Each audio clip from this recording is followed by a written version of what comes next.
Let us try to understand the project management office and the different types of project management offices. A project management office is a function within the organization. So if you take a projectized organization, you may have a division CEO is there, and the projects are there, a division for projects are there, then finance, marketing, and an equal status there is another function called PMO, and they serve the projects in different ways. So based on that intensity, whether it is collaboration or control, based on the balance between collaboration element and the control element between the PMO and the projects, we can classify them into different types as well. So before that, let us try to understand the common functions a project management office does within the organization. So PMO stands for Project Management Office. It is an organizational structure. It standardizes project governance processes, especially planning, monitoring and controlling, estimation, stuff like that. Then facilitates the sharing of resources, methodologies, tools and techniques across projects. And the responsibilities of PMO: providing project management support functions and direct manage projects sometimes.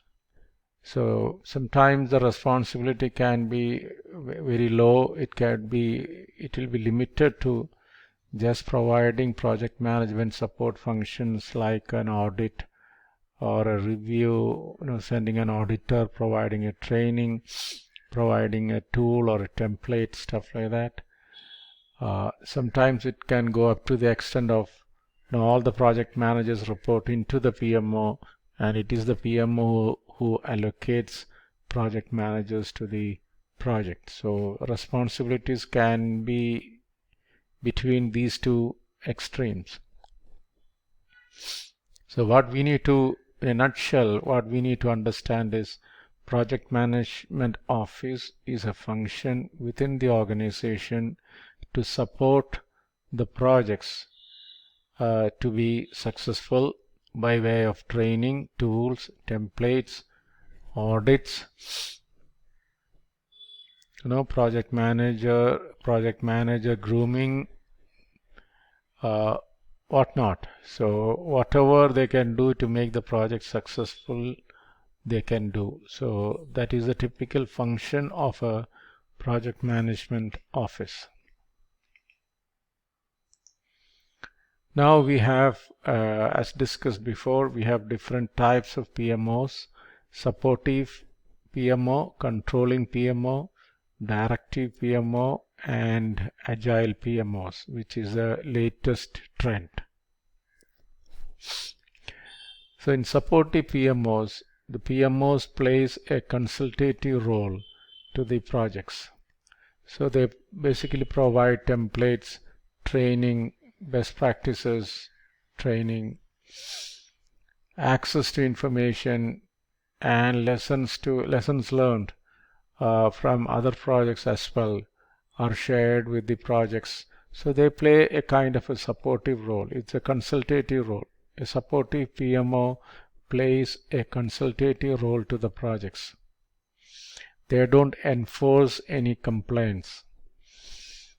Then controlling PMOs, they support and at the same time they demand compliance. So compliance of project management methodology, they insist for that. They provide specific tools, templates and forms, and they demand conformance to governance framework. That means a monthly status update, if it has to be sent on a particular date, it must be sent. Otherwise the PMOs can question the project. So primarily a controlling PMO focuses on auditing the project and the demand compliance. Then comes Directive PMOs. They take control of the project. They are very powerful. Project managers are allocated by the PMO. Project managers report to the PMO. So they take absolute control of the project. That is Directive PMOs. Then the latest trend is the Agile PMO. They always help the project teams to deliver value to the customer. They provide value to the project teams. They are more of invitation oriented. Means if the projects need their services, the projects can approach them and then they provide that service.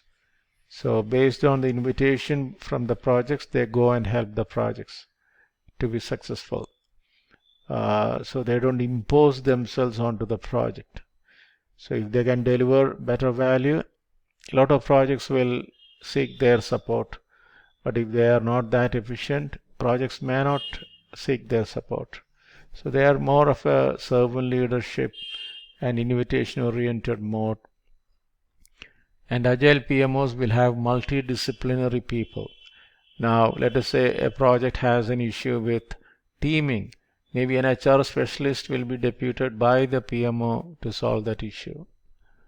The project has a problem with estimation. Maybe an estimation specialist will be deployed by the PMO for that particular to solve that particular problem. So Agile PMOs can be multidisciplinary. Even if they are not full-time members, they should be an Agile PMO should be able to mobilize these resources with special skills quickly and solve the problems.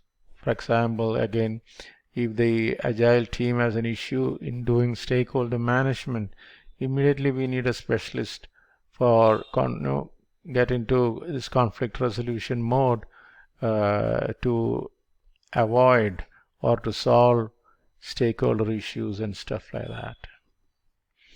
So we discussed about PMO, then we discussed about the 4 types of PMOs.